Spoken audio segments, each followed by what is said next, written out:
రాజకీయంగా ఎదిగే వారికి ఆ పార్టీ అధికారంలో ఉంటే ఇంకా చెప్పలేని సంతోషం. ఎందుకంటే అభివృద్ధి పనులు చేసి రాజకీయంగా ఇంకా గుర్తింపును తెచ్చుకోవచ్చనేది వారి ఆలోచన. కానీ అదే అధికార పార్టీ నేత వేధింపులు, ఒత్తిళ్లు, నిత్యం అవమానాలకు గురి చేస్తే ఎన్నాళ్ళు తట్టుకుంటారనేది ఇప్పుడు అందరూ ఆలోచించాల్సిన ప్రశ్న. కానీ ఆనంద్ గౌడ్ 10 ఏళ్లుగా మాజీ మంత్రి శ్రీనివాస్ గౌడ్ పెడుతున్న బాధల్ని భరించాడు. ఇక అసెంబ్లీ ఎన్నికల వేదికే సరియైన సమయం అనుకుని ఒక్కసారిగా మాజీపై తిరుగుబాటుకు దిగి ఆయన్ను ఎదిరించాడు. ఆ వెంటనే కాంగ్రెస్ పార్టీలో చేరి ఇప్పుడు చైర్మన్ గా ఎదిగి తోటి రాజకీయ నేతలకు ఆదర్శంగా నిలిచాడు. 10 ఏళ్ల పాటు అవమానాల్ని భరించాడు. వాటిని ఎదురించి ఇప్పుడు బలమైన నేతగా ఎదిగాడు. ఎదురు లేదని భావించిన మాజీ నేతకు నేనున్నానని నిరూపించాడు. ఆనంద్ గౌడ్ షాక్ తో పాలమూరులో పూర్తిగా బలహీనపడిన మాజీ నేత. అసెంబ్లీ ఎన్నికల్లో కీలకంగా మారిన ఆనంద్ గౌడ్ ఇదే ఎన్ఎం శ్రీనివాసరెడ్డి గెలుపుకు ప్రధాన కారణం. ఆనంద్ గౌడ్ దారిలోనే బాధిత నేతలు. పార్టీని వీడాక తెలిసింది మాజీ నేత బాధితుల సంఖ్య.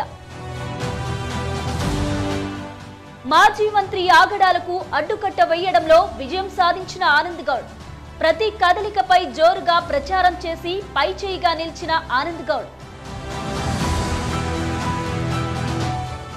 ఎన్ఎం శ్రీనివాసరెడ్డితో 7వ గ్యారంటీ ప్రవేశపెట్టించిన ఆనంద్ గౌడ్ ఈ గ్యారంటీయే పట్టణ వాసులకు పెద్ద భరోసా ఇచ్చింది. మాజీ నేత స్కీములు కాదు అన్ని స్కాములేనని ప్రచారం. ఆధారాలతో బయట పెట్టడంలో సక్సెస్ సాధించిన ఆనంద్ గౌడ్ టీడీపీ పార్టీలో సామాన్య కార్యకర్త స్థాయి నుండి క్రిస్టియన్పల్లి ఎంపీటీసీగా పోటీ చేసిన ఆనంద్ గౌడ్ స్వల్పంగా కేవలం 5 ఓట్ల తేడాతో ఓటం పాలయ్యారు.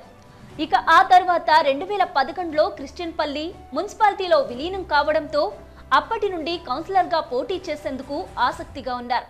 కానీ తెలంగాణ రాష్ట్ర ఉద్యమం జోరుగా ఉండడంతో పాటు ప్రత్యేక రాష్ట్రం ఏర్పాటైంది.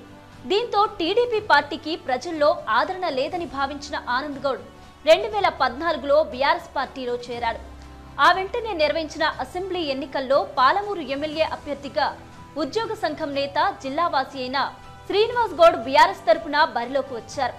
దీంతో ఒకే సామాజిక వర్గానికి చెందిన నేత కావడంతో ఆనంద్ గౌడ్ తనదైన శైలిలో పనిచేసి శ్రీనివాస్ గౌడ్ గెలుపుకు కృషి చేశాడు. ఆ వెంటనే నిర్వహించిన మున్సిపల్ ఎన్నికల్లో తన సతీమణిని బీకేరెడ్డి కాలనీ కౌన్సిలర్గా బరిలో నిలిపి గెలిపించుకున్నాడు.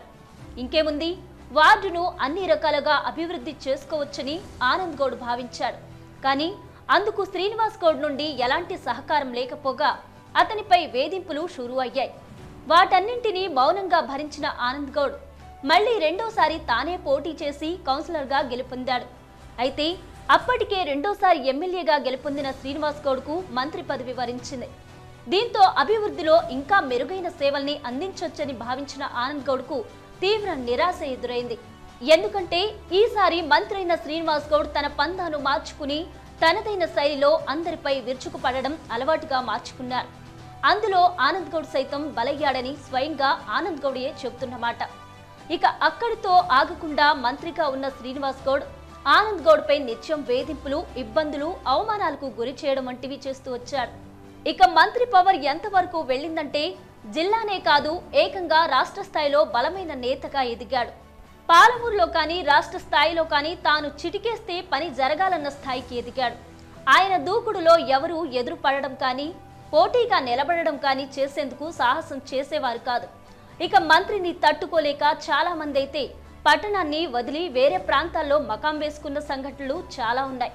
ఇలా మంత్రిగా శ్రీనివాస్ గౌడ్ దూకుడుకు అడ్డుకట్ట వేసేవారే లేకపోవడంతో ఆయన ఏం చేసినా మౌనంగా భరించాల్సిన దుస్థితి పాలమూరులో నెలకొంది. అక్కడితో ఆగకుండా మంత్రి శ్రీనివాస్ గౌడ్ మరో అడుగు ముందుకేసి అందరి ఫోన్లపై నిఘా పెట్టాడని జోరుగా ప్రచారం సాగింది. దీంతో పట్టణవాసులు మామూలు ఫోన్ కాల్స్ మాట్లాడేందుకే భయపడేవారు. అంతా వాట్సాప్ కాల్స్ లోనే మాట్లాడుకునే దుస్థితి పాలమూరు పట్టణంలో నెలకొంది. అయితే వీటన్నింటినీ మౌనంగా భరిస్తూ వచ్చిన ఆనంద్ గౌడ్ సమయం కోసం ఎదురు చూస్తూ వేధింపులు, అవమానాల్ని భరిస్తూ వచ్చాడు. ఇక ఎదిరించాలని చూసిన ఆనంద్ గౌడ్ కు ఆ సమయం రానే వచ్చింది.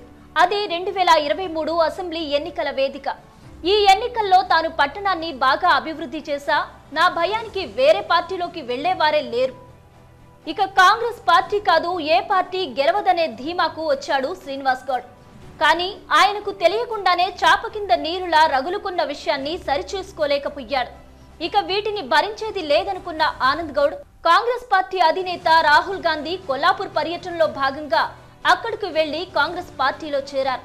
తనతో పాటు మరో కౌన్సిలర్ గౌడ సంఘం నేతల్ని పార్టీలో చేర్పించి శ్రీనివాస్ గౌడ్ కు గట్టి షాక్ ఇచ్చాడు. దీంతో అప్పటి వరకు పట్టణంలో శ్రీనివాస్ గౌడ్ కు ఎదురు లేదని భావించిన వారందరూ పరేషాన్లు పడ్డారు. ఈ షాక్ నుండి తేరుకునేందుకు శ్రీనివాస్ గౌడ్ కు 2-3 రోజుల సమయం పట్టింది. మళ్లీ కొంత ధైర్యం తెచ్చుకున్న శ్రీనివాస్ గౌడ్ మళ్లీ యథావిధిగా ఎన్నికల ప్రచారంలో పాల్గొన్నారు. కానీ ఆనంద్ గౌడ్ లాంటి వాళ్లు ఒక్కొక్కరు బీఆర్ఎస్ పార్టీని వీడి కాంగ్రెస్ పార్టీలో చేరడం మొదలు పెట్టడంతో శ్రీనివాస్ గౌడ్ పూర్తిగా డీలా పడిపోయాడు. ఇక కాంగ్రెస్ పార్టీ అభ్యర్థి అయిన ఎన్ఎం శ్రీనివాస్ రెడ్డి అయితే జోష్ పెంచి గెలుపుపై రెట్టింపు ధీమాలో దూసుకుపోయాడు. దీనిని జీర్ణించుకోలేని మంత్రి శ్రీనివాస్ గౌడ్ పోలీసు కేసులతో విరుచుకుపడేందుకు ప్రయత్నించాడు. కానీ ఈసారి ఎన్నికల కమిషన్ ఉండడంతో ఆయన పవర్ ఏమీ పనిచేయకపోగా అతను చేతకాని స్థితికి దిగజారిపోయాడు. ఇక ఆనంద్ గౌడ్ కాంగ్రెస్ పార్టీకి కొత్త ఊపిరి తీసుకొచ్చాడు. ఇక శ్రీనివాస్ గౌడ్ ప్రవర్తన, పనితీరు, వేధింపులు ఎలా ఉంటాయో అందరికీ వివరించే పనిని ఆనంద్ గౌడ్ వేగవంతం చేసి ఎన్ఎం శ్రీనివాస్ రెడ్డి గెలుపుకు ప్రధాన కారకుడిగా నిలిచాడు. ఇక ఎన్ఎం శ్రీనివాస్ రెడ్డి గెలుపే కాకుండా రాష్ట్రంలో సైతం కాంగ్రెస్ పార్టీ అధికారంలోకి రావడంతో ఆనంద్ గౌడ్ కు ఒక ప్రత్యేక స్థానం లభించింది. ఒక బలమైన నేతను నేలకు ఒరిగించిన ఆనంద్ గౌడ్ కు తోటి కౌన్సిలర్లు బాసటగా నిలిచారు. ఆ వెంటనే బీఆర్ఎస్ కు చెందిన మున్సిపల్ చైర్మన్ ని దింపేందుకు సిద్ధమయ్యారు. ఇక అవిశ్వాసం పెట్టడంతో పాటు నూతన చైర్మన్ గా ఆనంద్ గౌడ్ ను ఎన్నుకునేందుకు కాంగ్రెస్ పార్టీ నిర్ణయించింది. ఆ వెంటనే పట్టణ మున్సిపాలిటీకి ఇప్పుడు ఆనంద్ గౌడ్ చైర్మన్ గా ఎన్నికయ్యాడు. మున్సిపల్ చైర్మన్ గా ఉన్న ఆనంద్ గౌడ్ తన రాజకీయ ప్రస్థానంలో తనకు పూర్తి స్వేచ్ఛ కావాలని ఒక బలమైన నేతను ఎదిరించాడు. కానీ ఇప్పుడు చైర్మన్ గా ఎన్నికై ఆనంద్ గౌడ్యే బలమైన నేతగా ఎదిగాడు. పోరాడితే పోయేది ఏం లేదు, కానీ పోరాట విజయంలో మన ప్రస్థానం ప్రథమ స్థానంలో ఉంటుందనేందుకు ఆనంద్ గౌడ్యే నిదర్శనంగా నిలిచాడు.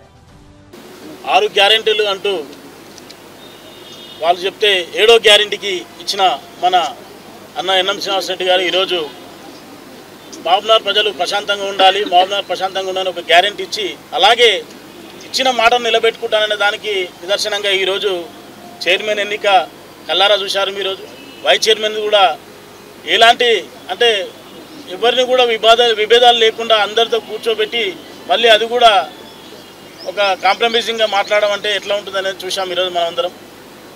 ముఖ్యంగా మహబూబ్నగర్ పట్టణ ప్రజలు అందరూ ఆశించినట్టుగా వారి నమ్మకాన్ని ఒమ్ము చేయకుండా పట్టణ అభివృద్ధికి మేము ముందుంటామని చెప్పి అలాగే మమ్మల్ని నమ్మి ఈరోజు మా వెంబడున్న కౌన్సిలర్స్ అందరూ కూడా వాళ్ళు ఈరోజు పడుతున్న వాళ్ళు అంటే వాళ్ళ సెల్ఫ్ రెస్పెక్ట్ లేకపోవడం వల్ల ఈరోజు వాళ్ళు ఎంత ఇబ్బంది పడ్డారో ఈరోజు సెల్ఫ్ రెస్పెక్ట్ ఎలా ఇచ్చిండో అనేది వాళ్ళు ఈరోజు అంటే ఎలక్షన్లో సార్ను మా ఎన్ఎం శ్రీనివాస్ రెడ్డి గారిని చూశారు. వాళ్ళందరినీ పిలిపించి మీకు ఎవరు చైర్మన్గా సమ్మతం, ఎవరు వైస్ చైర్మన్గా సమ్మతం అని వాళ్ళని పర్సనల్గా మాట్లాడి తీసుకోవడం అంటే వాళ్ళందరూ చాలా సంతోషపడ్డాడు. అంటే మాకు ఇప్పటి వరకు కూడా ఏ ఎలక్షన్ అయినా కూడా ఏ విషయం కూడా చివరి నిమిషంలో వాళ్ళు ఏం చెప్తా చెప్పుకోవాలి. ఈరోజు అందరినీ అభిప్రాయం తీసుకొని మమ్మల్ని అడిగి నిజంగా ఎలక్షన్ చేయడం అంటే చాలా సంతోషంగా ఉందని కూడా చెప్పారు. ముఖ్యంగా మహబూబ్నగర్ అభివృద్ధిని తీసుకుంటే చాలా చోట్ల మనకు అభివృద్ధి జరగలేదు, చాలా ఇబ్బందికరంగా ప్రధాన సమస్యలు చాలా ఉన్నాయి. అలాంటి సమస్యలపైన దృష్టి తీసుకెళ్ళి మా ఎమ్మెల్యే గారిని వారి నిధులతో కానీ ముఖ్యంగా బకాయిలు చాలా మహబూబ్నగర్లో చాలా బకాయిలు ఉన్నాయి. ఆ బకాయిలైన వసూలు కూడా వాళ్ళందరూ కలుపుకొని కూడా అధికారులతో కలుపుకొని ఆ బకాయిలను వసూలు చేసి మన పట్టణాభివృద్ధికి కూడా ముందుంటామని తెలియజేస్తున్నాము.